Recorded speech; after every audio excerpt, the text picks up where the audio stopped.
Hello viewers, welcome to Amma's craft. இப்போ நான் தேங்காய் நார் கையில் வச்சுருக்கேன். அதை வச்சு என்ன செய்ய போகிறேன்ட்டு பார்த்துருக்கீங்களா?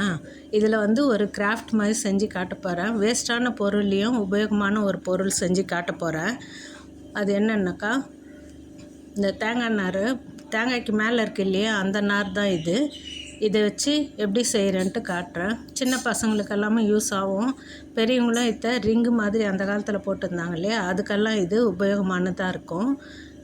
இப்போது அந்த தேங்காய் நாரை சின்ன சின்ன பீஸாக கட் பண்ணணும். அதுபோல் தனித்தனியாக பிரிச்சுட்டு அதில் டஸ்டெல்லாம் இருக்கும் இல்லையா, அதை இந்த மாதிரி பண்ணிங்கனாவே அந்த டஸ்டெல்லாம் வெளில வந்துடும். வெறும் நார் மட்டும் இருக்கும். அதை நம்மளுக்கு தேவையான அளவுக்கு வளைய மாதிரி செஞ்சுக்கணும். அதுக்கு நடுப்புற சின்னதாக ஹோல்ஸ் வர மாதிரி பண்ணிக்கணும். இது உங்களுக்கு காட்டுறதுக்காக கொஞ்சம் பெருசாக காட்டுறேன். ஒரே சைஸாக இருக்கணும். அகலம் அந்த தடிப்பு ஒரே அகலமாக இருக்கணும். இதுக்கு தேவையான பொருள் அந்த கருப்பு கலர் துணி, அப்புறம் அதுக்கு கான்செப்டாக கருப்பு கலர் டார்க் கலரில் இருக்கிற நூல், ஊசி நூல்,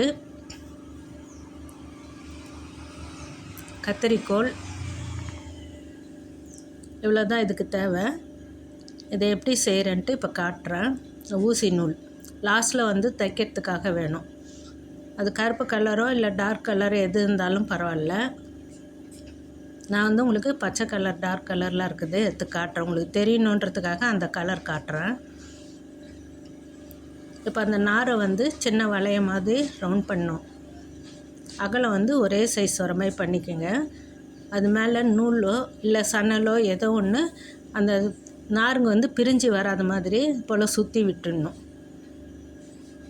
அதுக்கப்புறம் அந்த கருப்பு துணி இருக்குது இல்லைங்களா, அது ஒரே அகலமாக இருக்கணும். ரிப்பன் சைஸ்க்கு அகலம் வச்சு ஒன்று மேலே ஒன்று வர மாதிரி நெருக்கமாக டைட்டாக சுற்றிக்கினே வரணும். இது போல் இந்த ரவுண்ட் ஃபுல்லாக சுற்றணும். அகலம் ஒரே அளவாக இருக்க மாதிரி பார்க்கணும். இப்போ ஃபுல்லாக சுற்றிட்டேன். இப்போ அது பின்னாடி அந்த முடி ஆரம்பிக்கிற இடத்துலேயே முடிக்கணும் இல்லைங்களா, அந்த இடத்துல இந்த ஊசி நூலை வச்சு தைச்சிடணும். எம்மிங் பண்ணுற மாதிரி தைக்கணும். பாருங்கள், நூலை ரெட்டையாக கோத்துட்டு எம்மிங் பண்ணுற மாதிரி இதே போல் தைச்சிட்டே வரணும். அந்த நடுப்பு இருக்கிற சந்து இடைவெளி பின்னல் அகலத்துக்கு ஏற்ற மாதிரி இருக்கணும். பின்னல் எவ்வளோ திக்காக இருக்கோ அதுக்கேற்ற மாதிரி வச்சுங்க. நான் உங்களுக்கு இப்போ சின்ன சைஸ் தான் போட்டு காட்டுறேன். உங்களுக்கு தேவைனாக்கா பெரிய ரிங்காக கூட செஞ்சுக்கலாம். பாருங்கள், எம்மிங் மாதிரி முதல்ல ஆரம்பித்தோம் இல்லைங்களா, அதிலே இந்த முடியதும் போட்டு அப்படியே தச்சு விட்டுடணும். அப்போ தான் அது பிரிஞ்சு வராமல் இருக்கும்.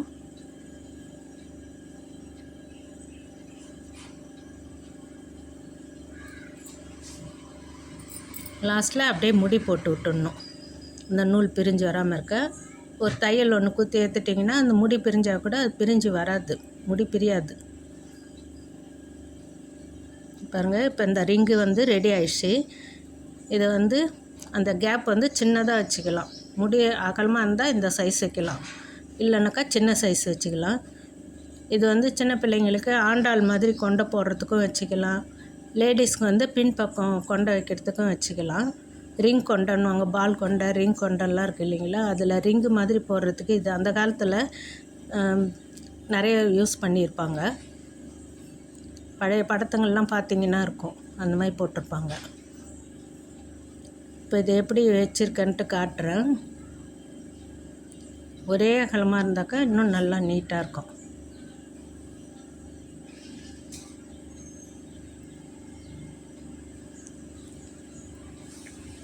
பாருங்கள், ஒரே ரவுண்டும் அதே சைஸ் இருக்கணும்.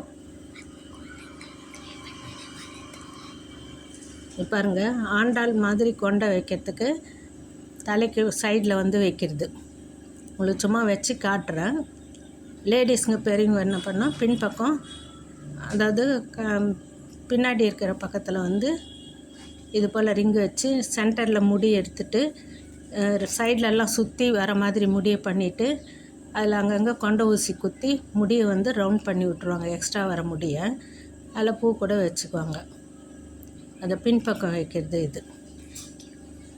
அதுக்கு வந்து கொஞ்சம் பெரிய சைஸாக போடணும் பின்னாடி